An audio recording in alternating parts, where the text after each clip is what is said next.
Hey everyone, it's Chris here, and today we're going to see once again why we should not listen to all those foolish doomsayers out there. Oh shit, here we go again. Yes guys, you guessed it right. Today we're entering the Doomsday Saga all over again. So, since we have just entered 2026, let's see if we would have ended up winning or losing in 2025 if we had listened to our friends the Doomsayers. Okay, spoiler alert, we would have lost because they got it completely wrong. But let's see why. Unfortunately, no matter how many videos we make roasting these foolish Doomsayers, they always seem to find new ways to grab attention. And naturally, their message is always the same. An economic crisis is coming, a market crash is imminent, and generally speaking, total destruction is on the way. In fact, after flooding us with articles about reckless spending on AI development and a massive stock market bubble, now they've changed their tune. Now they've decided to focus on rising unemployment in the US.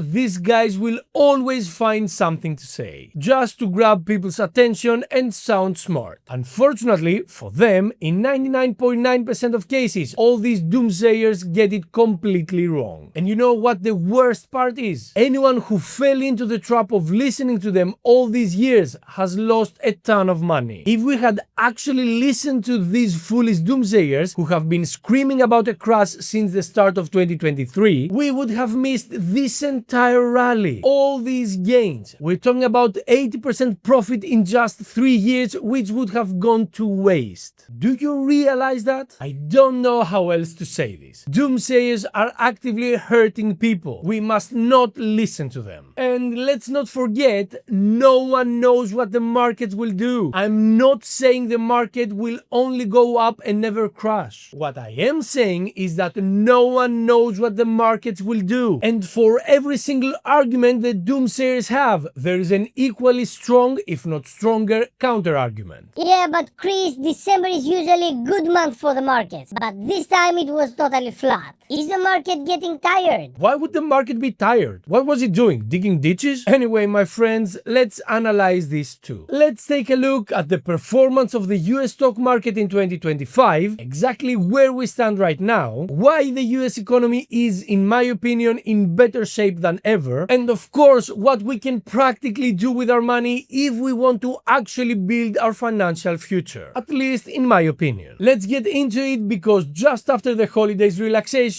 I got all worked up again. Let's dive right in. Before we continue, if you want to build your financial future, make sure to sign up to Freedom 24 using the link in the description. By doing so, not only do you ensure you're using a trusted broker, but you're also supporting this channel directly and completely for free. And I've got great news. The Freedom 24 offer has been renewed. And until the end of February, they're giving away up to 20 free stocks to anyone who has registered from October 1st onwards. And yes, each stock can be worth up to $800. All we have to do is deposit as much as we can to get to the highest tier. And of course, enter the promo code you'll find in the description. So that's 20 free stocks. There is absolutely no reason to miss out on this offer. Moreover, don't forget to drop a like and leave a comment below. It really helps out a ton with the YouTube algorithm. And of course, if you haven't already, make sure to subscribe to the channel and hit that little notification bell so you get updated every time I drop a brand new video. And as always, let's hear it from the daily disclaimer. I am not a financial advisor or legal expert. All opinions expressed in this video and on this channel in general are exactly that, just my opinions. And they are intended for entertainment purposes only. Please do not take financial or legal advice from a random guy on the internet. Always do your own research. Broadly speaking, 2025 was yet another excellent year for the markets. Specifically, the S&P 500 is up 16.5%, with the tech-heavy Nasdaq sitting at plus 21%. Yes guys, the bull market continued for the third year in a row, with the S&P delivering returns of over 15%. So we have 3 consecutive years with gains of 24, 23 and 15%. Just imagine how much we would have lost if we had listened listen to those foolish doomsayers who have been shouting about a crash since the beginning of 2023. Simply dangerous. Now, I won't analyze every single sector of the economy because I'd be stuck in this chair for days, but in general, I think you get the point. The US market is absolutely crushing it. And yet, despite another excellent year for the markets, some investors seem to be more scared than optimistic. As we can see, throughout 2025, the Fear and Greed Index was leaning mostly towards fear. And actually, on 2 occasions, it hit rock bottom. The first time was in early April with Trump's tariffs, peaking with the infamous Liberation Day. During that period, the doomsayers had a field day and the market dropped 19% in just a month and a half. After that, the second time investors' fear peaked was during November due to the narrative that AI has supposedly created a bubble in the market. Thankfully, this specific drop of 4.5% was very short-lived and the market recovered very quickly, getting back to near all-time highs. Having said that, the doomsayers just won't quit. These people have to spout their nonsense just to make a living. And that is why they are back again, predicting a crash for 2026, ranging from 20 all the way to 40%. Look, when we are dead wrong every single year, it's no big deal to come out and spout your nonsense one more time. What if you're wrong again? You know the fools will just listen to you next time. Meanwhile, now the doomsayers have taken it a step further, targeting something much more fundamental to the US economy: the weak labor market. And based on that, they come out saying that the US economy is on the brink of collapse. So let's see if this narrative actually holds up against the available data.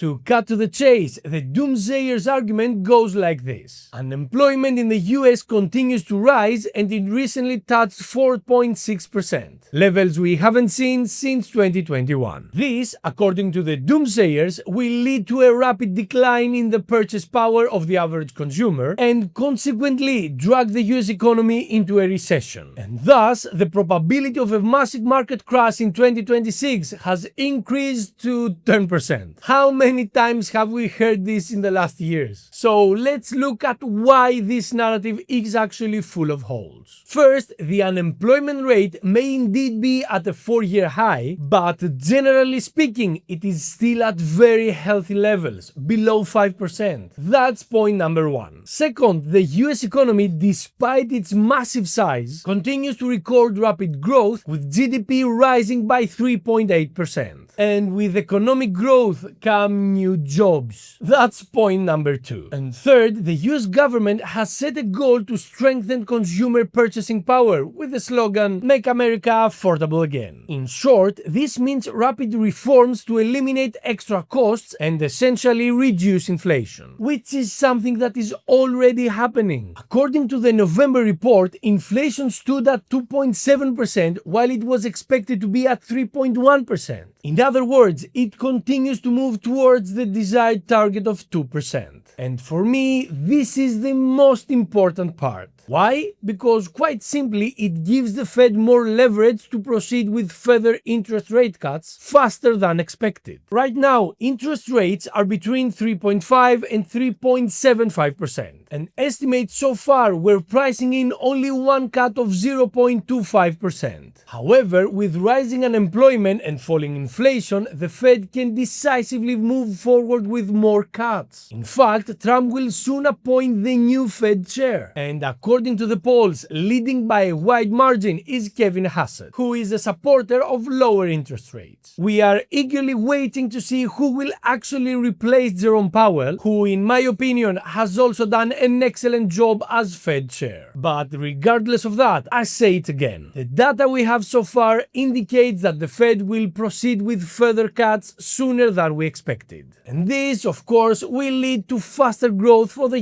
US economy. Why? Because when the Fed cuts interest rates, there is more money circulating in the market, which means companies borrow at a lower rate, which means they hire more people, which means more people have money to spend, which means companies make more profit, which means the value of these companies goes up, which means our stocks are worth more. And meanwhile, this was clearly evident in the recent earnings report of the largest US companies, where over 83% of the S&P 500 companies beat analyst estimates in their actual earnings. Simply put, US companies right now are making more real profit than we expected. And in the long run, this is the most important factor driving the market: rising corporate earnings. As long as these keep going up, the markets have nothing to fear, at least in my opinion. Therefore, the US economy remains incredibly strong, and that is why the most optimistic analysts estimate that the S&P 500 will rise from 6,800 points to 13,000 points by 2030. We are talking about a 90% increase in just 5 years. Or alternatively, 18% per year for 5 years. Now, this begs the question: should we be bothered with all these estimates for 2026? And the answer, in my opinion, is a clear no. I said it before and I will say it again. No one can predict what the markets will do in the short term. No one. Not the doomsayers, not me, not anyone. That is why, in my opinion, we need to stop playing this game and start building our future simply and steadily.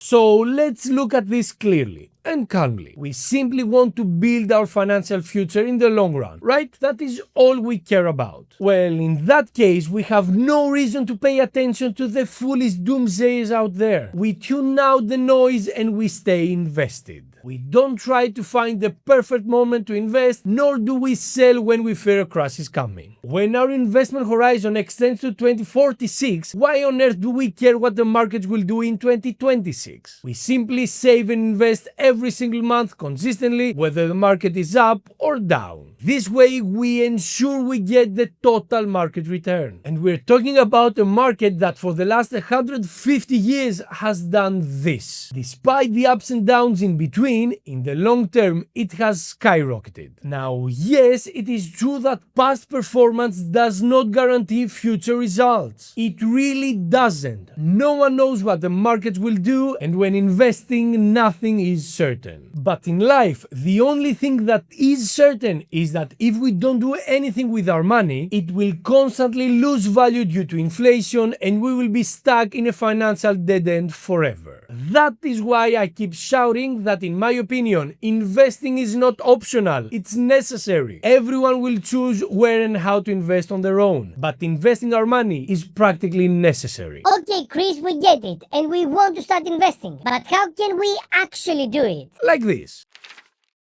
So, in my opinion, the best thing we can all do with our money is to save as much as we can every single month and invest it into VUAA. VUAA tracks the S&P 500, meaning the 500 biggest American companies, automatically reinvests its dividends so it grows even faster, and is UCITS, meaning it is EU compliant. And of course, VUAA is available on Freedom24, which is today's video sponsor. In other words, we want to be investing in the entire US market, which over the last 50 plus years has done this. Yes, it has seen some good times and some bad ones, but in the long run, it has skyrocketed. So just imagine if we had been investing at all these different points. We would have skyrocketed right along with it. To infinity and beyond! So for those who want to see step by step exactly how we invest in VUAA, the process is super simple. We sign up for Freedom24 using the link in the description. We go to the web terminal, we type VUAA, we hit buy, and we got it. So if you want to build your financial future, make sure to sign up to Freedom24 using the link in the description. By doing so, not only do you ensure you're using a trusted broker, but you're also supporting this channel directly and completely for free. And as we mentioned, we have great news. The Freedom 24 offer has been renewed. And until the end of February, they're giving away up to 20 free stocks to anyone who has registered from October 1st onwards. And yes, each stock can be worth up to $800. All we have to do is deposit as much as we can to get the highest tier. And of course, enter the promo code you'll find in the description. So that's 20 free stocks, and there's absolutely no reason to miss out on this offer. Thank you so much for watching this video. I really hope it helped you out, and I'll see you in the next one.